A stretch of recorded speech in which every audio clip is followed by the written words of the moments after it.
Hey, what's going on? This is Opara, PA licensed real estate agent and investor, reporting to you live from a property that I actually have on the contract.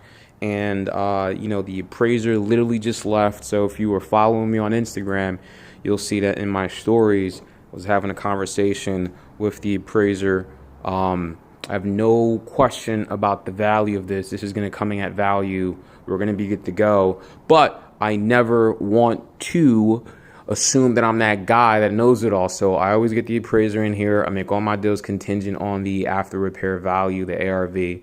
And for this one, I actually shot myself in the foot. I said that it only has to appraise for $150, which now going back and looking at the number of work that I need to put into this property to get it to be the way that I want it to be, to retain the type of clientele that I want, I'm actually realizing I need that thing to get closer to 165, 170. So I kind of put myself in a situation where, I undershot the rehab, and that in essence ricocheted back to me undershooting where I needed to be at with the after repair value, because my rehab budget is always factored in with that 65% ARV model.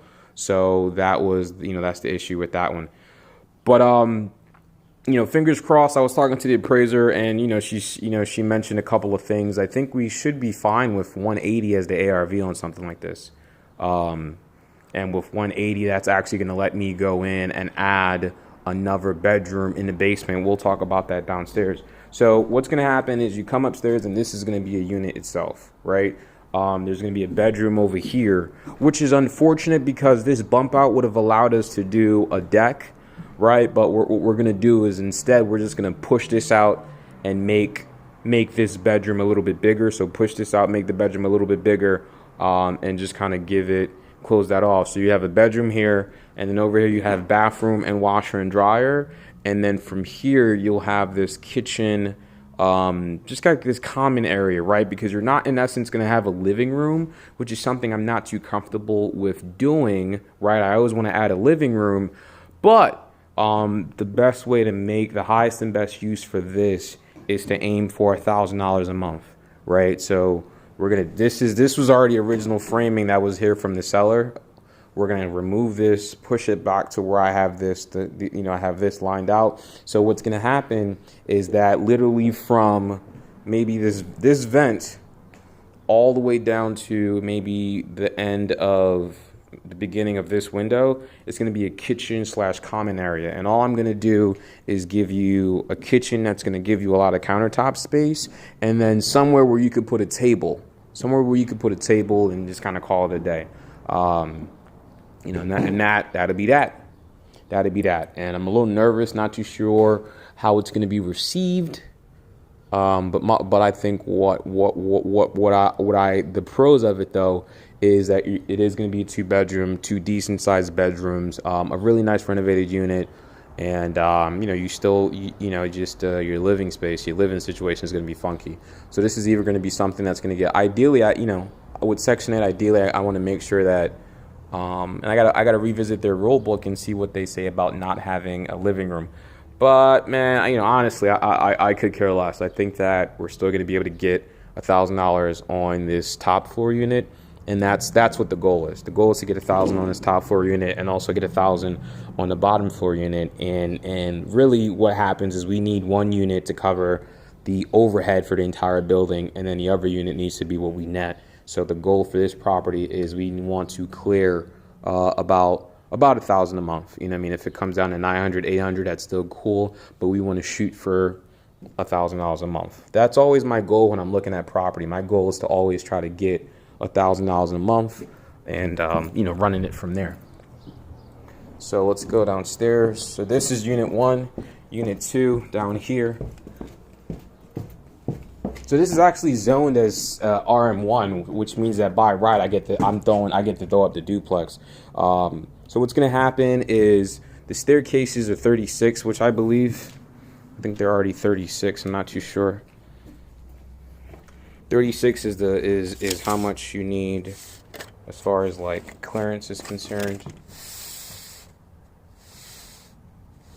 These are not 36 at all. So they're gonna have to get bumped out. 36 is 3 feet, and this kind of means they're gonna get bumped out just a little bit. Just a little bit. So they gotta get bumped out just a little bit. But, you know, so these are going to get bumped out just a little bit. And what's going to happen is when you come down here, there's going to be a door that walks you in, right? So now we're in the first floor unit. There's going to be a living space here. You know, TV's going to get mounted here. I really want to remove the fireplace so that you have more of a clean surface area, more of a clean surface for, you just have more of a clean surface space, because this fireplace kind of gives it, you know, it disturbs the continuity. I don't know what I'm trying to say, but I want it to stay flat and go all the way through versus having this notch that's created by the chimney. Because I want you to have a living room where you have the ability to put the TV on this wall. And it's not too bad. I mean, you can still put the TV on this wall, but I don't know about the fireplace. If it's too expensive to move it, then that fireplace will remain. I promise you that. Then from there, you're going to go into kitchen area, right? I always set up my design so that when you walk into the building, the first thing you're walking into is a living room or a kitchen, right? Preferably living room that goes into a kitchen type of open concept. And then from the kitchen area, I always want to have it where right behind the kitchen, you have a bathroom of some sort, right? And then from the bathroom, you go into the bedroom, right? And the bedroom is going to have the door that gives you access to the backyard. And that, you know, that would be your second point of egress. So, you know, pretty freaking jacked up right now. Pretty freaking jacked up. One of the things that is one of the things that I'm thinking about doing is closing this up, and relocating the stairs so that from here it goes down. This is where the stairs will now go down, so that way it's not in the bedroom, right? It's going to be over here underneath the staircase. They widen this up, they widen it down, so now you can go from here into the basement. And I was going to dig the basement down so that we had an additional bedroom in the basement and an additional full bath in the basement, so someone can live in the basement and you know, they're just rock and roll. And we would just the difficulty with that is that's gonna be a different cost. I mean, that basement's probably gonna cost me an extra $15,000 in additional on top of everything. Maybe even another, maybe 15. Maybe it's 15. I'm probably thinking closer to 17, 18. In just dollar to make sure just call it 20. It's gonna cost me another $20,000 to make the basement the way that I want it to be. And when you think about that, the difference between a 2-bedroom and a 1-bedroom is right now Section 8 on a 1-bedroom is giving you $887, $900. Call it $900. On a 2-bedroom, I'd probably be able to get closer to $1,100. So that's $200 a month, $2,400. That's $2,400 extra a year. Is that worth it? You know, and for me right now, that answer is no. You know, to be honest, that answer is no. But then one of the things that my mentors always tell me to do is kind of think long term. So if we're thinking long term, right? You know, as the value of this area goes up, a 2-bedroom will probably get closer to $1,250, because right now in University City, which is about maybe 10 minutes from where I'm at, right? If you get in the car, it's about 10 minutes from where I'm at. Rents on a 2-bedroom are closer to $1,112, right? $1,112, maybe even $1,350, depending on where in U City it is. So I'm just kind of taking all that into consideration. But most likely what I'll do is I'll dig it down and I'll get all the rough-ins in, but I won't do the finishes. So instead of costing me the full 20, right, it might only cost me half that, right? It might only cost me an extra 10. And then that way in the future, when I see, cool, a 2-bedroom will go, a 2-bedroom, 2-bath is going for 13, bet. Now that it makes sense to do, right? Or I could say, well, once I pay off a large portion of what is owed on this property, now it makes sense to increase now it makes more sense to go back to increase the cash flow on it, because my debt service is a lot lower. Now we can go back, add an extra extra utility on top of that and take it from there. But what I might do is just in the basement put the washer and dryer, so that way the kitchen and the bathroom can be as big as they possibly can, and just kind of taking it, taking it from there. Right now, I think the first floor unit is going to be my favorite. Second floor unit, I think, is going to be the brightest, but I think the first floor unit is going to be my favorite. And the only question mark that I have about the first floor is the living room, right? I'm not too sure how the living room is going to come out. So one of the things that I talked about when I was talking to my drafter who did the floor plan is that instead of having a door, like right now, this is all going to get framed up, right? Just imagine a wall coming right down here. And instead of having a door right there, right, what I told my guy to do is push the door as far away as possible, so that way when you walk into this apartment, there is a wall here where you can put a couch, right? You can put a couch on that wall. We can put a light switch, depending on which way the door swings. We're probably gonna put a light. We want to put the wall. Have a wall to put the light switch on, and if we could put the couch there, right, then guess what? We just put the TV right there, and now you have a decent living room, right? You have a functional living room versus if we came in. If we had the door closer to here, right, we walk in, all of this is a wall, right? You could put your couch here, but what happens is now you're walking between people as they're watching TV, which is something that I took an interior design class, and they drilled in my head to focus on the flow of a property. So yeah, but that's that's where we're at with this one. It's very ugly. And, we're under contract on this one. We're also, and I keep saying we, it's just me. I'm under contract on this one. And what we're doing, we're just waiting for the appraisal to come in at the right number. Then that way we'll be able to move forward with everything.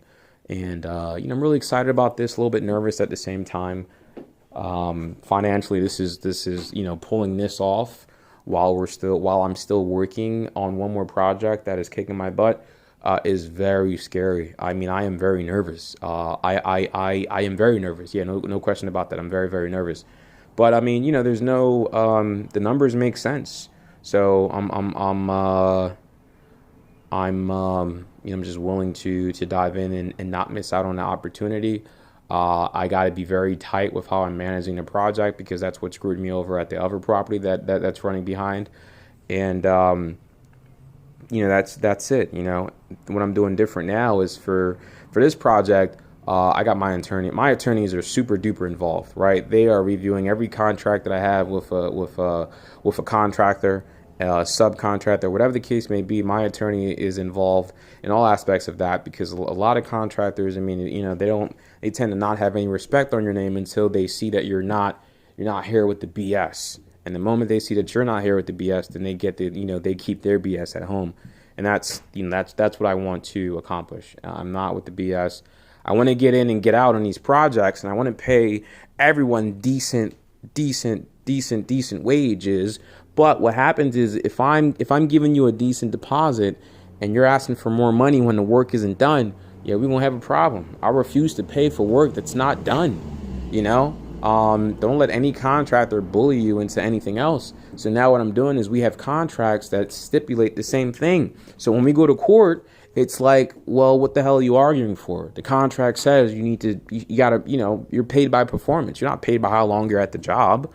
You can spend a year at the job. If you're supposed to finish the drywall, then you're not going to get paid a single penny until the drywall is done.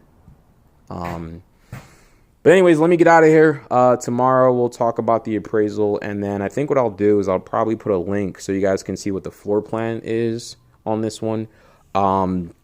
Actually, I can't do that, right? So my coaching clients are asking me to, give you guys information, but not all the information, because they're paying, $500, $600, $700 a month for me to walk them through everything to walk them through everything. And it's not fair for those that are paying for my services, for my coaching, to also just hop on YouTube and just give the same game away for free, right? Doesn't make any sense. So I actually won't be giving out the floor plans. The floor plans will be saved for my coaching clients, and we'll probably do a mastermind this week on everything and kind of take it from there.